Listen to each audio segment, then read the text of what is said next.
Module 3, Lesson 5, Toxins and Supplements. So, I was taking these Smarty Pants gummies back when my wife was pregnant with our first daughter, and she's taking these gummies. I was taking them.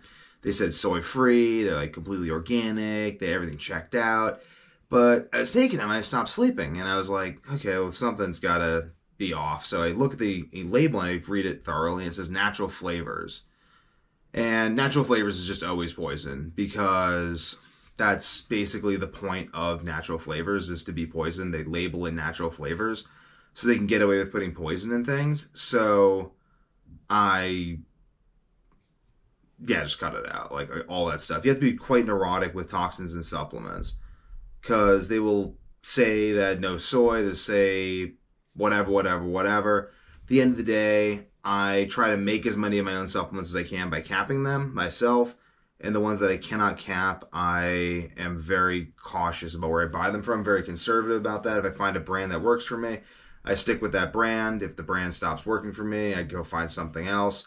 And I pretty much build what I do around the necessity of finding things that aren't toxic. Like, I can't get non-toxic fish oil pills, so I take cod liver oil. And really, though, I'm just trying to get most of all the vitamins and nutrients I need from diet. But because that's not really possible, I do take vitamins. I take B-complex, Solar A brand, that works.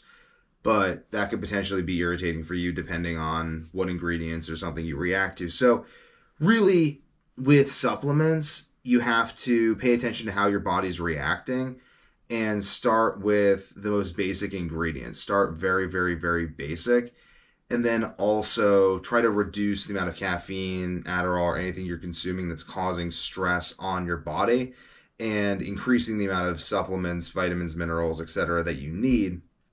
So you don't need to take as much. So maybe even if there are some toxins in there, you don't react because you're taking below the threshold needed to cause a reaction. If you have a lesser sensitivity than, let's just say, like a total sensitivity, where if you consume any of something, then you're just going to stop sleeping entirely. That would be much worse. But really, I view supplements as a necessary evil, and I treat them that way. I try to keep them as natural as I can, but I understand that, like I said, they're not necessary evil, and I just really listen to my body, and I cycle off of them. I cycle off all supplements. I cycle off of pretty much everything I do. I cycle everything so I can keep paying attention to my body and how my body's reacting to things.